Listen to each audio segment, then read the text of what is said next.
Lesson 44 is all about decimal numbers. We're going to simplify them. We're going to compare them. Let's get to it. When you solve 4 1/4 minus 1 1/4, you end up maybe on a calculator with something. Actually, your calculator probably doesn't show this, but your longhand subtraction would show 3.00. And do you know how to simplify what that looks like with less digits? Go ahead, check. If I type this minus this in my calculator, tell me, how does it look different from this exact answer? It's worth the same. You should get 3. Do you get just 3? Does it just show that? It's because it knows that these other zeros, right, they don't have a value. Any zero after a decimal to the right of any 1 through 9 digits are not worth anything, in the same way that any zeros to the left of a whole number in a number are not worth anything. You might end up with that again if you do longhand subtraction. But in this number, there are zeros that none of which have any value to them, right? They're just there as a result of our longhand subtraction, maybe. So I could just subtract,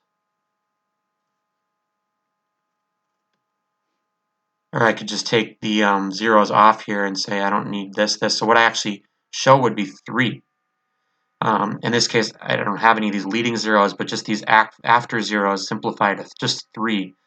You can remove even the decimal and just show it as 3, kind of like we said $3 can just be shown like that instead of the cents showing empty.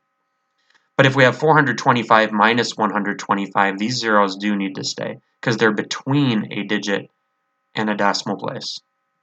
It's another way to think of it. So just simplifying decimal numbers to have less to them, easier to look at that way, right? That's about all they want us to be able to do here at the beginning. You can already tell how many zeros or how many decimal places would be in this product before we even solve, right? 2 in the top, 2 in the second, so we're going to have 4 in our final answer. See, we have 4 decimals here, but when we actually solve the longhand, we realize some of these zeros aren't really going to need to be there because you carry the 2 after you get the 20. 8 plus 2 is 10, so now you're carrying a 1, and we've still got 2 zeros in our answer. 4 times 0 is 0, plus 1 is 1. So we got our first digit. Then you go over here, 0, of course, 0, 0. So that would go down here, actually, 0. And you can already tell there's no point in doing this step because we've got nothing but zeros left that are going to get added together. So you're just going to end up having 0, 0, 1. And then we know there needs to be another 0 because when you multiply and you get 0, 0, 1, and we know that there's 2 decimal places here and 2 in here, that means 4 total will have to get moved from here.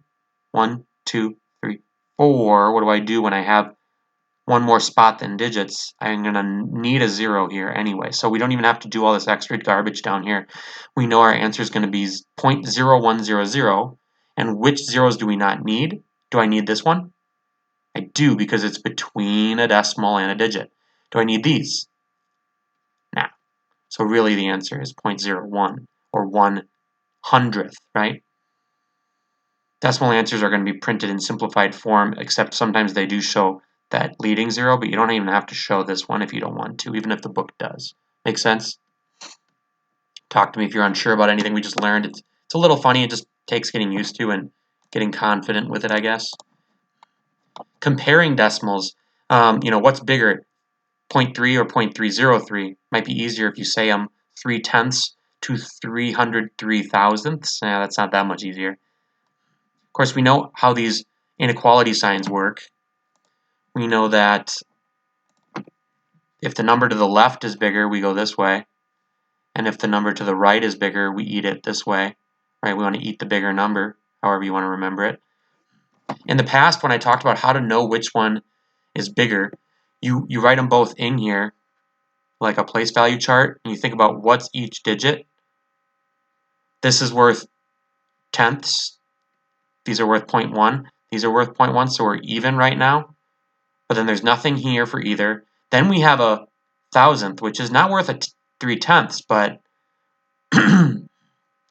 it's extra, right? It's extra on here. So that's going to make this one bigger, right? I want to eat this one. Now the book has even better ways to think this through and make it so I can feel confident about my choice, 3/10 or 303,000ths. Make them so that they're both the same amount of digits. And how do I do that? I add my zeros that aren't worth anything, so I'm not changing the value, and make it so both have 3 digits. Then take the decimal off for now, and just imagine I'm comparing 300 to 303, okay? And it's obvious, 300 to 303, I would pick the 303 to be bigger. This one's larger. And then you put the decimals back on, or not. Maybe you can tell even when there are decimals, but that's the way I like to do it. And that might make it easier for you to compare. So use that process to compare numbers like 0.3, 0.042, 0.240, 0.235 up here at the top of page 233. Let's make them all the same amount of digits. Well, these three already do. Sorry, so we should go back and see what this problem originally looked like. Here it is. Example 3, page 232, says go least to greatest, least to greatest.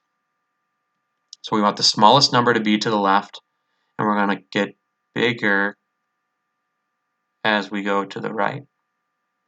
So this is going to be the smallest number. Let's write them all with 3 digits, because the one with the most digits has 3 digits. So this is 235, and this one's 042.